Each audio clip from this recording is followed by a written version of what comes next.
El presidente de Estados Unidos, Joe Biden, ha dejado en claro que su gobierno no apoyará a Israel si lanza un ataque contra instalaciones nucleares de Irán. También aseguró que diversos países están buscando poner fin a esta situación, pero por vía diplomática. Vamos a dar una primera nota. El presidente Joe Biden dijo que su gobierno no apoyará un eventual ataque de Israel contra instalaciones nucleares en Irán como parte de respuesta al bombardeo reciente de Teherán en territorio israelí. También dejó claro que trabaja junto con líderes del G7 para un cese al fuego. Estamos trabajando en una declaración conjunta en la que todos estamos de acuerdo, desde Japón hasta Francia, pasando por Alemania, etc. Y lo que estamos haciendo al respecto y dejando en claro que hay cosas que deben hacerse. Y es obvio que Irán se ha salido mucho de la cancha. Destacó Biden que la respuesta de Israel debe ser proporcional. Al respecto, el Departamento de Estado confirmó que Estados Unidos intensificará la presión política y económica contra Irán.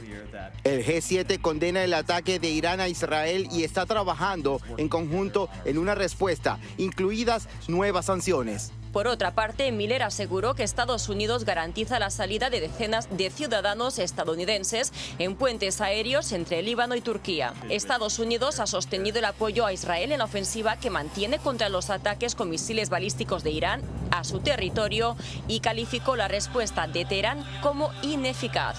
Entre tanto, un portavoz de Hamas afirmó que un ataque perpetrado el martes en Tel Aviv por este grupo es solo el principio. Según la agencia de noticias Reuters, un funcionario iraní dijo que el gobierno de Israel ha logrado infiltrar agentes de inteligencia dentro de Hezbollah. Desde Washington, Carolina Valladares, Voz de América. Muchas gracias, Carolina, por esta información. Bueno, es un tema sumamente complejo. Joe Biden está en una situación que difícilmente puede articular mucho en este momento. ¿Por qué? Porque es un presidente que está de salida. Su mandato termina el próximo año, en enero, pero las elecciones presidenciales recién son en noviembre. Si es que Israel planea un ataque sistemático muy preciso sobre territorio iraní, eso podría darse en este año. Es muy difícil, pero podría darse el próximo año, dependiendo de quién gane las elecciones presidenciales en Estados Unidos. Esto debido, hay que tener en cuenta que Estados Unidos es el principal aliado estratégico de Israel. Reciben mucha cantidad de dinero y Estados Unidos proporciona miles de millones de dólares para los sistemas de defensa de Israel, para poderlos ayudar a solventar sus sistemas de protección frente a los enemigos que tienen en la región, que no son pocos. Ahora, ¿cómo podría responder Israel frente a Irán? Obviamente, en primer lugar, un ataque muy preciso contra sus centrales hidroeléctricas. Irán es un país que tiene mucho problema para la generación de energía. Están construyendo represas, están aumentando la construcción de represas para poder generar energía. De hecho, esa es una de las explicaciones que Irán brindó respecto a su programa de energía nuclear, su programa de desarrollo nuclear. Estamos centrados en energía nuclear, pero obviamente muchas investigaciones señalan que también tienen un programa para el desarrollo de armamento nuclear. Bien, otra de los posibles blancos que podría utilizar Israel es atacar sus plantas de petróleo y de gas. Un problema estratégico, lógicamente, para limitar los ingresos que puede tener Irán, pero eso también generaría una situación muy compleja. El 30% del petróleo y gas que se distribuye a nivel mundial sale de esta región. Entonces, un atentado contra estas plantas podría reducir la cantidad de petróleo y gas que se utiliza y disparar también los precios. O sea, en ese momento ya hay una pequeña variación de precios por temas de especulación. Y otro tema, como ha dicho Joe Biden, que no piensan apoyar, es un ataque contra sus plantas nucleares, porque esto sí podría desencadenar una respuesta más violenta de Irán, en especial si tiene en cuenta que es un país que tiene armamento nuclear. Claro, por más que están aquellos que dicen, no, ¿por qué piensan mal de Irán? Ellos no tienen la bomba atómica ni la tecnología. Queda claro que sí lo tienen, queda claro que sí tienen esa respuesta, pero en ningún escenario lo ideal es que se utilice, al contrario, eso es algo que no debe volver a utilizarse nunca más. Pero el tema es cuando, por otro lado, Estados Unidos le dice a Israel, tienen todo el derecho a defenderse, porque lo cierto es que han sido atacados. ¿Cómo te defiendes? ¿Cuál es una defensa proporcional? Como dicen en Estados Unidos. Claro, ¿qué es proporcional? Porque le han lanzado más de 100 misiles y tú puedes decir, ya, pero la mayoría cayeron en el domo de hierro.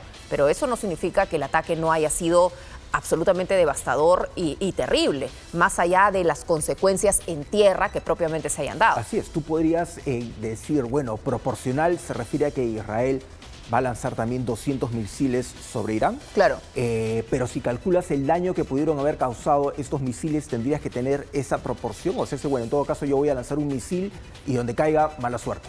¿Podría ser así? Ahora, hay que tener en cuenta que hay una gran diferencia en tamaño entre ambos países y la potencia bélica que ambos tienen. Irán es un país que tiene un ejército muy poderoso también, o sea, superior a Israel. Sí. Israel, estamos hablando, es un país que tiene un poco más de 9 millones de habitantes probablemente.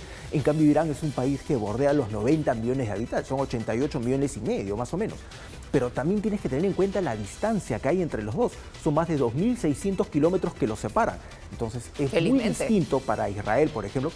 Felizmente están lejos. Así es muy distinto combatir, por ejemplo, a Hamas en Gaza, que está ahí pegado, está prácticamente al lado, o combatir a Hezbollah en Líbano, con quien también tienen una frontera en común. Claro. En cambio, con Irán la cosa no es así.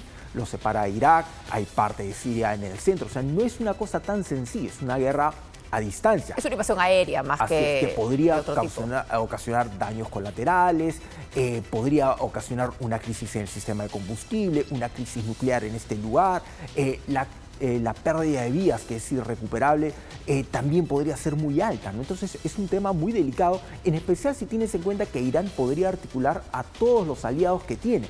Con aliados me refiero a todas esas organizaciones consideradas por algunos países como terroristas, como Hezbollah, claro, como Hamas, como los hutíes en Yemen, por ejemplo. Y que en su momento ha financiado, ¿no? Así es, y que financia, obviamente. Entonces, ahí es donde te das cuenta que la cosa no es tan fácil y que Israel necesitaría no solamente el apoyo moral de Estados Unidos, sino decir probablemente el apoyo de mayor cantidad de material bélico o, ¿por qué no?, tropas. O sea, bueno, pero queda claro que Estados Unidos dice, nosotros no apoyamos, porque nadie saldría en una declaración a decir, nosotros vamos a apoyar lo que sea que hagan. Tienes que decir no, intentando calmar las aguas, intentando que esto no se genere. Más en la situación en la que está Biden. Claro, no, tienes que decir no, pero si sucediera ese escenario, sabiendo la respuesta que se vendría por parte de Irán, inmediatamente lo vas a tener que apoyar. Y no solamente Estados Unidos, y probablemente sus aliados en Europa también, porque estás hablando de una situación que desbordada, el Occidente no puede perder esa localización, el control geopolítico que representa Israel en Medio Oriente. Así es, más si tienes en cuenta, que la semana pasada Netanyahu en la sesión de Naciones Unidas, él dijo, o sea, nosotros no nos vamos a detener y vamos a erradicar a los enemigos de Israel en esta región. O sea, nosotros no nos vamos a perder, no nos va a temblar la mano, y entonces esto aumenta la situación, que obviamente van a responder de alguna manera. Sus enemigos, lamentablemente, están repartidos en diferentes países, porque las personas de Hezbollah no van caminando con la calle con una bandera, con un tatuaje, con algo, con un polo, con algo que los identifique. Son personas que van caminando por ahí. Hay que tener en cuenta que en Líbano, por ejemplo, Hezbollah está en casi todo el país. O sea, están en el sur, están en el centro, están en el norte. Lo mismo pasa con Hamas. O sea, involucrados. En un edificio puede haber personas de Hamas, pero en ese edificio también viven otras familias. Entonces, cuando se perpetra un atentado o una respuesta militar, la cantidad de civiles que mueren es altísima. Hay que tener en cuenta que en Gaza son más de 40.000 personas que han muerto. Exactamente cuántos miembros de Hamas han muerto, no se sabe.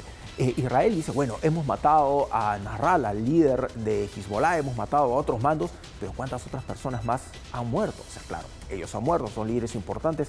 Hezbollah tiene la peculiaridad que repone rápidamente a sus líderes, pero el costo, el daño colateral es elevadísimo.